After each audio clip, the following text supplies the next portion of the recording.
बिस्मिल्लाहिर्रहमानिर्रहीम। मैं आपका थेरेपिस्ट ऑफिसर डॉक्टर करम गुलाम अहमद।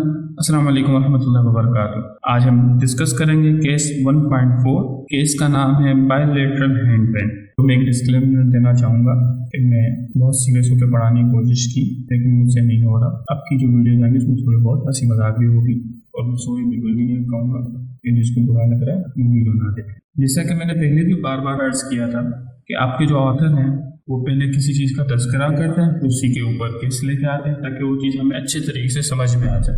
अब अगर हम सवाल ये करें कि पीछे हमारे टेक्स्ट के अंदर तो बायलैटरल की कोई बात ही नहीं की गई, ना हैंड पेन की कोई बात की गई है। जो बच्चे पढ़ रहे होंगे पीछे टेक्स्ट के साथ केसेस को, वो इस चीज़ को अच्छे तरीके से चेक कर सकते होंगे।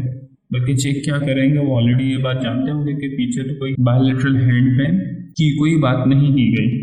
तो सवाल यह है कि आपके ऑथर ने बायलैटरल हैंड पेन का केस क्यों लेके आए। तो हम कहेंगे आप थोड़ा सा अगर पीछे देखेंगे तो बॉक्स 1.2 में रेड फ्लैग्स के नाम से आपका पूरा बॉक्स दिया हुआ है, और इस केस के अंदर रेड फ्लैग्स का ही तज़किरा है। तो परेशान होने की कोई बात नहीं।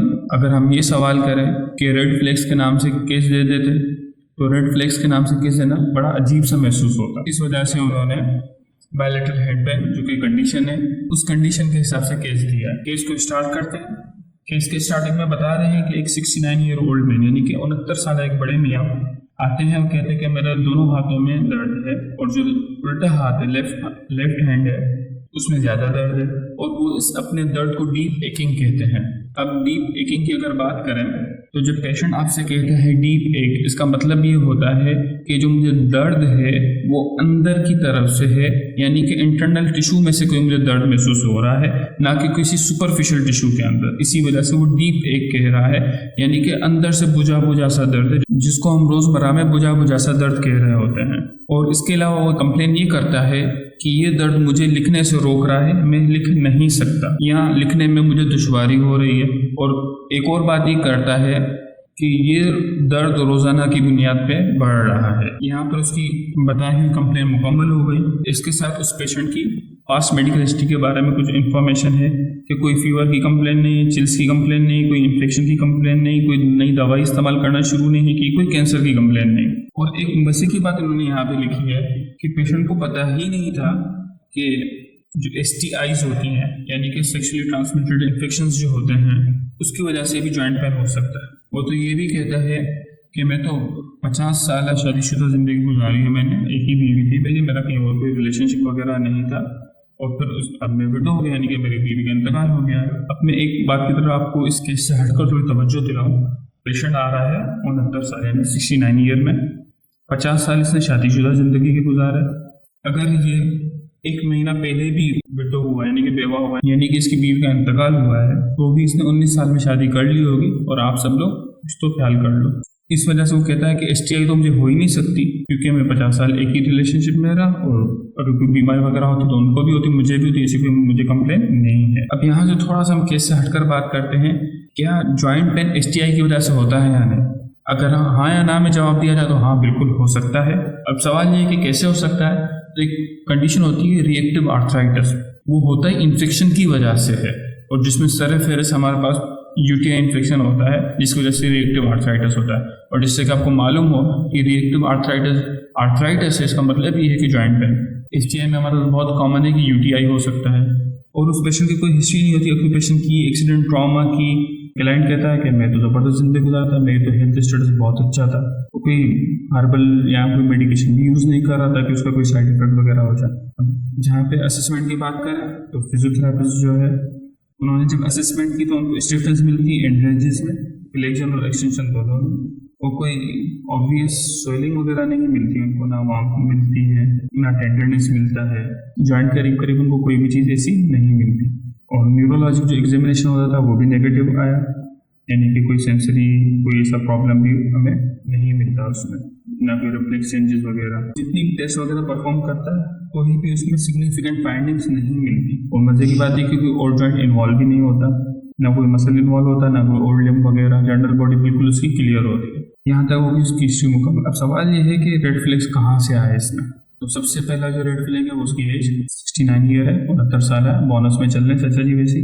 तो सबसे पहला रेड फ्लैग यही है इनकी एज।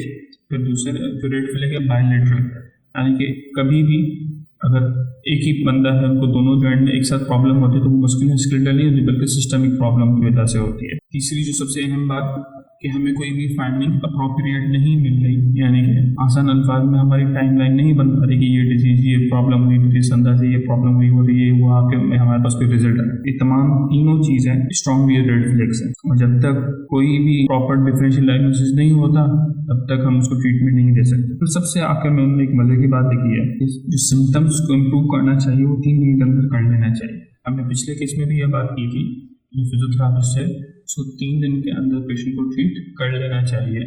ये आपके ऑथर कह रहे हैं, ये आपको बता रहे हैं कि अब आप फाइनल ईयर में आ गए हो, अब आपकी बहुत जल्द ही प्रैक्टिस स्टार्ट करनी है, तो आपको ये प्रैक्टिस बनानी है कि 2 से 3 दिन के अंदर मरीज को ठीक करके भेज दें, बजाय कि उसको रोज रोज बुलाते हैं उसको चलाते रहे। सवाल ये आता है कि क्या क्या चीज़ें हो सकती हैं। रोमेटॉइड आर्थराइटिस हो सकता है, ऑस्टियोआर्थराइटिस हो सकता है, ऑस्टियोपोरोसिस हो सकता है, थायराइड डिसफंक्शन हो सकता है, गाउट हो सकता है, कोई आर्थराइटिक कंडीशन हो सकती है, बहुत सारी चीज़ें हो सकती है। अब यहाँ पर वो एक सवाल पूछ रहे हैं कि पेशेंट का मसला ये है तो पेशेंट डॉक्टर के पास जाना नहीं चाहता, यहाँ पेशेंट बोलता है तुम भी ट्रीट कर लो, तुम भी तो डॉक्टर हो, या वो डॉक्टर की फीस नहीं देना चाहता। कोई भी मसला हो सकता है, आसान अल्फाज में कि पेशेंट जाना नहीं चाहता, तो हम उसको किस अंदाज से समझाएंगे?